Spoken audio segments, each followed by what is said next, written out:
السلام علیکم کلاس، خوش آمدید آپ کو۔ امید ہے کہ آپ سب خیریت سے ہوں گے۔ تو ہم اپنی کلاس کا آغاز کرتے ہیں۔ ربی اشرح لی صدری ویسر لی امری واحلل عقدۃ من لسانی یفقہوا قولی۔ ربی زدنی علما، ربی زدنی علما، ربی زدنی علما۔ تو بیٹا آپ کا آج کا جو لیکچر ہے وہ عہد تابعین کے حوالے سے ہے۔ عہد تابعین کے حوالے سے کس اعتبار سے ہے؟ اگر آپ نے اپنے سابقہ لیکچرز جو ہیں وہ احتیاط سے اگر آپ نے اٹینڈ کیے ہیں تو یقیناً آپ جانتے ہوں گے۔ حفاظت حدیث کے حوالے سے آپ کا جو مین ٹاپک تھا، حدیث کی تاریخی لحاظ سے جو تھی وہ اہمیت تھا۔ آپ عہد نبوی کو بھی پڑھ چکے، عہد صحابہ کو بھی پڑھ چکے۔ آج آپ کا لیکچر ہے عہد تابعین کے حوالے سے۔ تو سب سے پہلے آپ یہ دیکھیں گے، یہ تیسرا دور جو عہد تابعین پر مشتمل ہے۔ تابعی کس کو کہا جاتا ہے؟ تابعی اس شخص کو کہا جاتا ہے جس نے حالت ایمان میں کسی صحابی کی زیارت کی ہو اور پھر اسی حالت میں اس کا خاتمہ بھی ہو گیا ہو۔ دوبارہ سنیے، تابعی اس شخص کو کہا جاتا ہے جس نے حالت ایمان میں، یعنی ایمان کی حالت میں زیارت کرنا شرط ہے، حالت ایمان میں زیارت کی ہو اور پھر اس کا خاتمہ بھی اسی حالت یعنی حالت ایمان میں ہی ہو گیا ہو، کیا کہلاتا ہے؟ تابعی کہلاتا ہے۔ تابعی سے پہلے اپنے صحابی کو دیکھا تھا۔ صحابی کس شخص کو کہا جاتا ہے؟ صحابی اس شخص کو کہا جاتا ہے جس نے حالت ایمان میں حضور اکرم صلی اللہ علیہ وآلہ وسلم کی زیارت کی ہو اور اسی حال میں اس کا خاتمہ ہو گیا ہو، کیا کہلاتا ہے؟ صحابی کہلاتا ہے۔ اسی طرح سے تابعی جو ہے وہ تبع سے ہے۔ تبع کہتے ہیں پیچھے آنے والے، بعد میں آنے والے کو۔ تو تابعین کون ہیں؟ جو صحابہ اکرام کے بعد میں آئے۔ تابعی کس کو کہا جاتا ہے؟ وہ شخص جس نے حالت ایمان میں کسی صحابی کی زیارت کی ہو اور اسی حالت میں وفات پائی، تابعی کہلاتا ہے۔ تو آپ نے تابعی کی تعریف دیکھ لی۔ بیٹا آپ کا یہ جو لیکچر ہے وہ انتہائی اہم ہے۔ آپ کا یہ سوال کا حصہ جو عہد نبی پر مشتمل ہے، عہد صحابہ اور عہد تابعین پر، آپ نے ان کو یاد کرنے سے ہرگز ہچکچانا نہیں ہے۔ یہ چیزیں آپ کی سمجھ کر پڑھنے سے تعلق رکھتی ہیں۔ عہد نبوی اور عہد صحابہ کی نسبت آپ کو عہد تابعین میں کچھ مشکل محسوس ہوگی، مگر صرف محسوس ہونے کی حد تک۔ اس میں کچھ نام ہیں جو آپ کی روزمرہ روٹین میں آپ نے ان کو نہیں پڑھا، جس کی وجہ سے غیر معروف ہوں گے وہ آپ کے لیے، مگر ان کو یاد کرنے کا طریقہ کار کیا ہوگا کہ آپ ان میں سے چند ایک آسان نام جو ہیں ان کو یاد رکھیں گے اور اپنے متعلقہ سوال کا حصہ بنائیں گے۔ تابعین کے دور میں حدیث کی حفاظت کے لیے کون سے کام کیے گئے تھے؟ یہ حدیث کا وہ عہد ہے جس کو حدیث کی ترتیب و تدوین کا دور بھی کہا جاتا ہے، یعنی جس میں احادیث کو باقاعدہ کتابی شکل دینے کا کام شروع ہوا اور احادیث کو باقاعدہ لکھنے کا جو رواج دیا گیا، احادیث کی نشر و اشاعت کا جو کام جاری ہوا، اس کا خاص کر سہرا اس عہد میں حضرت عمر بن عبدالعزیز کے نام کیا جاتا ہے، جن کا عرصہ خلافت جو بنو امیہ کے دور سے تعلق رکھتے تھے۔ بنو امیہ کے 8ویں خلیفہ تھے۔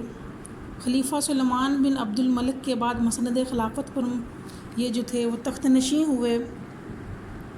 پھر ان کو 99 ہجری سے لے کر سن 101 ہجری تک ان کی عرصہ خلافت ہے۔ 2.5 سال کا تقریباً عرصہ ہے جو انہوں نے خلافت کی تھی۔ انہوں نے احادیث کے لکھنے کا حکم دیا اس وقت کے علماء کو۔ چونکہ حضرت عمر بن عبدالعزیز اپنے عہد میں مشہور تھے، معروف تھے، علماء کا ان پر اعتبار تھا، لہذا علماء نے حضرت عمر بن عبدالعزیز کے حکم پر احادیث کو باقاعدہ سے اکٹھا کرنا شروع کیا اور پھر ان کی تدوین اور تالیف کا کام جو ہے وہ شروع کیا۔ حدیث کے ترتیب اور تدوین کے اس دور میں ہی حدیث کی مختلف اصطلاحات جو تھی وہ وجود میں آئیں۔ سب سے مشہور اصطلاح جو تھی وہ جس میں راویان حدیث کے حالات زندگی کو پرکھا جاتا ہے، ان کو عدالت کا تذکرہ کیا جاتا ہے، یعنی وہ ان کے عدل کے حوالے سے، ان کے انصاف کے حوالے سے، ان کی زندگی کے پختہ ہونے کے حوالے سے کہ ان پر جھوٹ کا کوئی وہم نہ ہو، دروغ گوئی نہ ہو، دروغ گوئی بھی جھوٹ کو کہتے ہیں، تہمت نہ ہو، کوئی بہتان نہ ہو۔ جس علم میں ان چیزوں کی تصدیق کی جاتی ہے وہ علم جرح و تعدیل کہلاتا ہے۔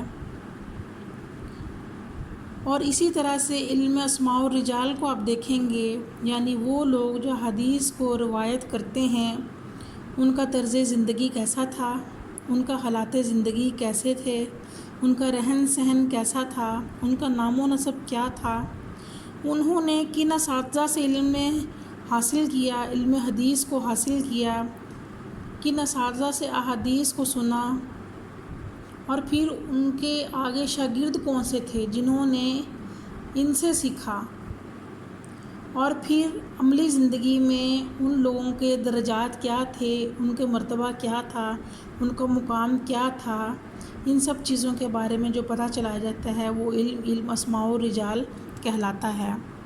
تو بیٹا آپ اپنے اس عہد تابعین میں ان چیزوں کو دیکھیں گے۔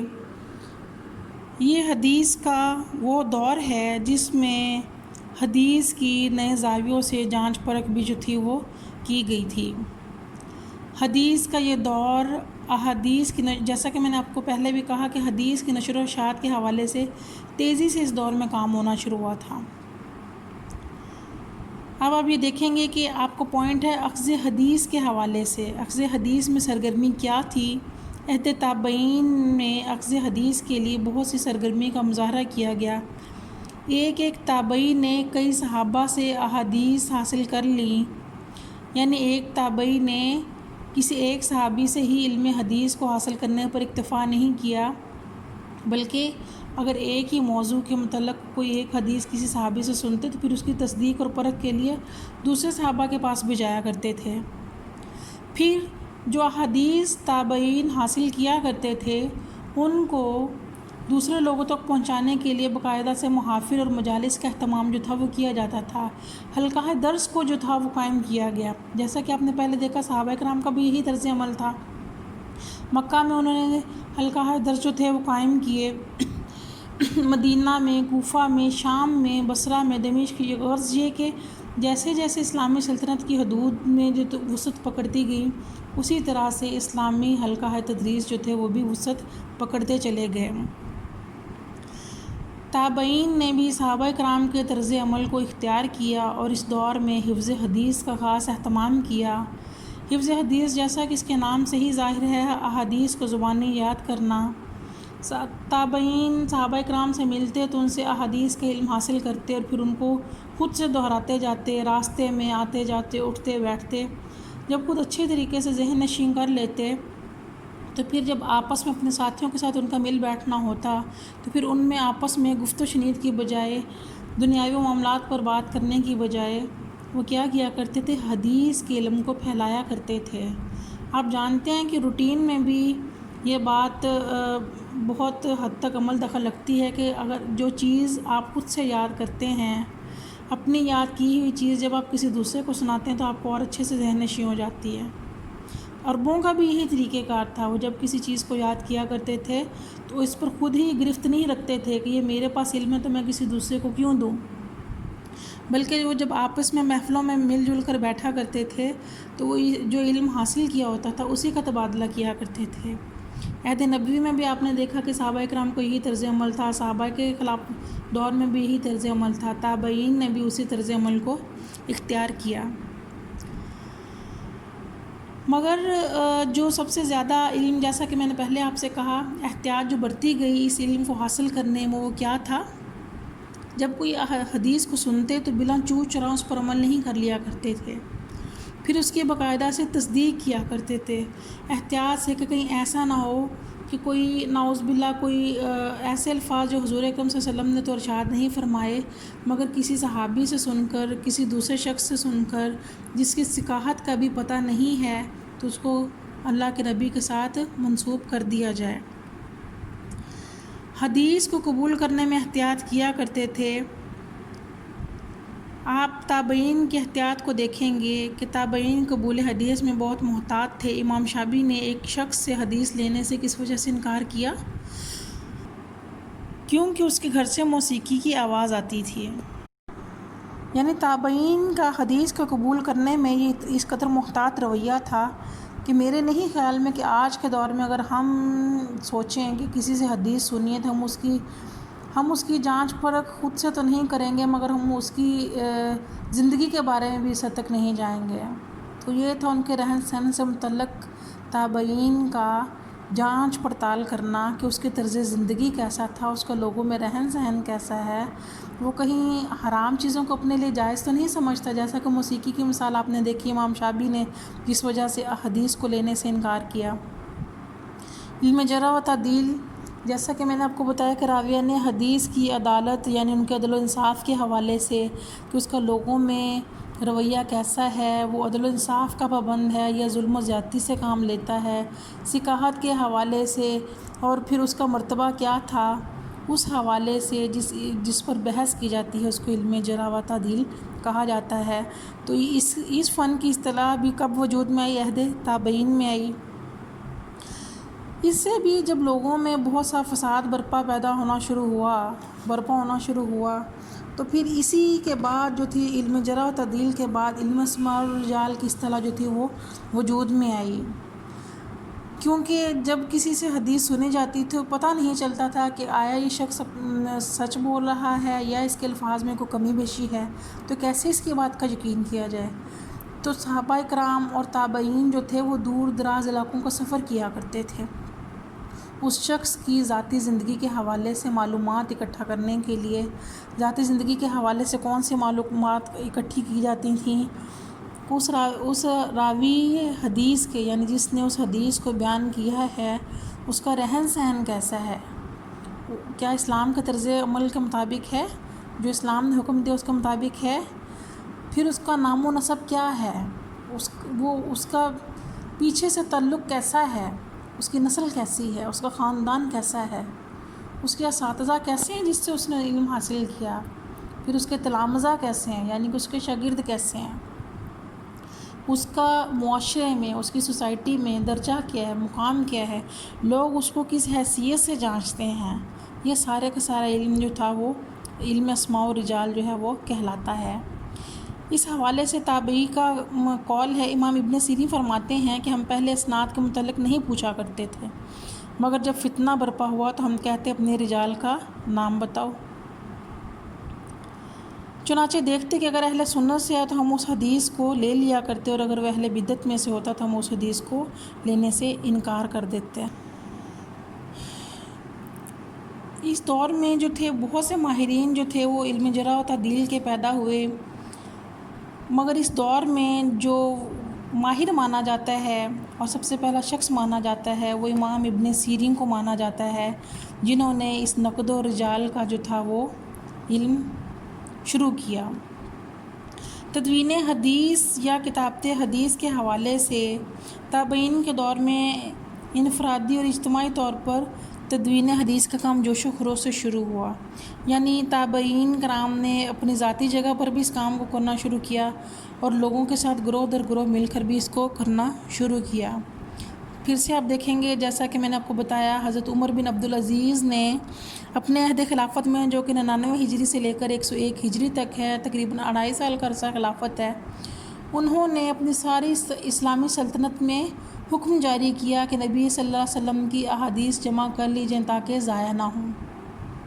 ضائع نہ ہونے سے کیا مراد ہے؟ چونکہ صحابہ کرام جو تھے وہ وفات پانا شروع ہو گئے تھے، تو حضرت عمر بن عبدالعزیز اپنے دل میں اس خدشہ کو جو تھا وہ محسوس کرتے تھے کہ کہیں ایسا نہ ہو کہ احادیث کی حوالے سے اگر اس احتیاط کو نہ برتا گیا تو ہم حدیث کا ایک بہت بڑا حصہ کھو نہ دیں، تو لہٰذا باقاعدہ سے احادیث کو حاصل کرنے کا حکم جاری کیا گیا، پھر ان کی نشر و اشاعت کا، ان کی کتابت کا جو تھا وہ حکم دیا گیا۔